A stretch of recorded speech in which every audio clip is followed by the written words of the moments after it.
আসসালামু আলাইকুম। আজ আমরা বানাবো বাসন্তী বিরিয়ানি। আপনারা খেয়েছেন বাসন্তী পোলাও, আমরা বানাবো বাসন্তী বিরিয়ানি। ঘরোয়া যে চালে ভাত খাই সেই চালটা ধুয়ে 1 ঘন্টা ভিজিয়ে রাখবো। চলো শুরু করা যাক। একটা হাঁড়িতে আমরা সর্ষের তেল দিয়ে তাতে 2টো পেঁয়াজ দিয়ে দেবো, গোটা না কেটে। তাইতে হলদি আর আদা রসুন বাটা দিয়ে দেবো। 1/2 চামচ ধনে গুঁড়ো দিয়ে দিলাম। নাড়াচাড়া করে নুন আর গুঁড়ো লঙ্কা দিয়ে দিলাম। আগে থাকতে জাল দেওয়া মাংসটা এবারে ঢেলে দেবো। ভালো করে এটা কষতে দিয়ে আরেকটা হাঁড়ি নিয়ে নেব। তাইতে রিফাইন তেল দিয়ে দিলাম। তেলটা ভালো করে গরম হয়ে গেলে তাইতে 1 কাপের মতন চিনি দিয়ে দিলাম। চিনিটা এবার গলতে দেব। চিনিটা গলে গিয়ে ব্রাউন হয়ে যাবে। আগে থাকতে কেটে রাখা আলু ফুড কালারতে মাখিয়ে রেখেছিলাম।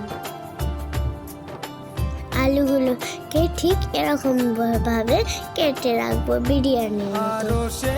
এদিকে দেখতেই পাচ্ছেন চিনি গলে গিয়ে পুরো ব্রাউন কালারের হয়ে গেছে। তাইতে আলুগুলোকে ভালো করে ভেজে তুলে নিলাম। একটা একটা করে ভালো করে লাল লাল ভেজে নিয়ে তুলে নিচ্ছি।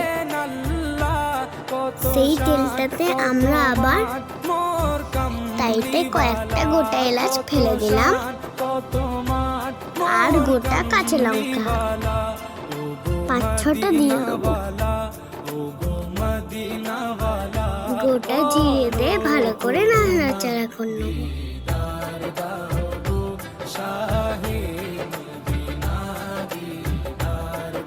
ভালো করে নাড়াচাড়া করে এবারে ভিজিয়ে রাখা চালটা অল্প অল্প করে দিয়ে দেবো।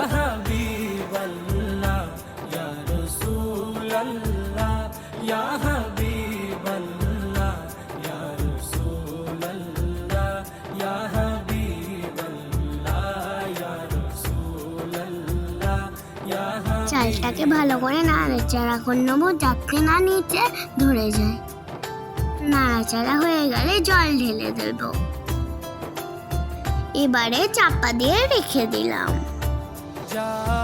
15 মিনিট পরে এসে দেখি চালটা ফুলে হাঁড়ি ভর্তি হয়ে গেছে। একে ম্যাজিক।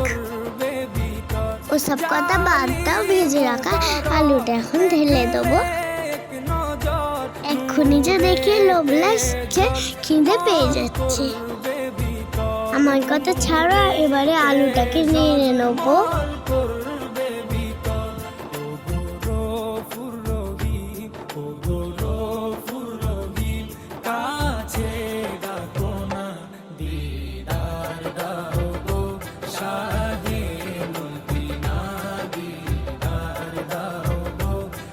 আলুটাকে ভালো করে ভাতের সাথে মিক্স করে চাপা দিয়ে লিখে দেবো।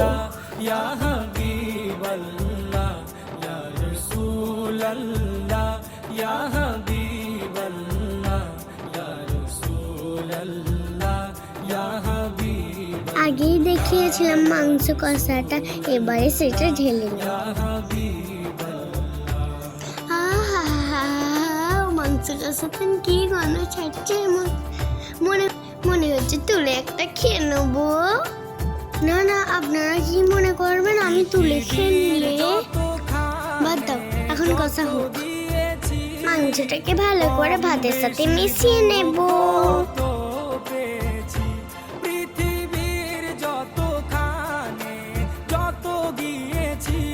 ভালো করে মিশিয়ে নেবার পর এবার দেখতে পাচ্ছেন কত সুন্দর ফুটছে ভাতটা। তার উপর কেওড়া জলটা ছড়িয়ে দেব। এবারে 2 চামচ ঘি ওপর থেকে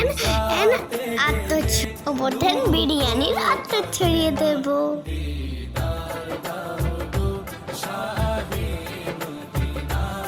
বেশি আবার বিরিয়ানির আত্মা তেমনি বাথরুমে গিয়ে বসে থাকতে হবে।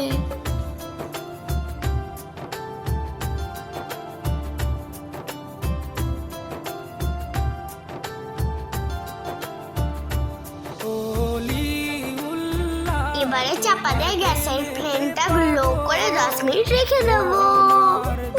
দাঁড়াও দাঁড়াও, চাপা দিয়ে নিয়ে এখনো চিনি দিতে ভুলে গেছি। এবারে চিনি দিয়ে চাপা দিয়ে দেবো। এই তোমরা নাড়াচাড়া করবে না ভাতটা? নাড়াচাড়া করে 5 মিনিট চাপা দিয়ে রেখে দেবো। নাও, তৈরি হয়ে গেছে আমাদের বাসন্তী পোলাও। বাড়িতে রান্না করিয়ে কমেন্ট করে জানিও কেমন খেতে হয়েছে।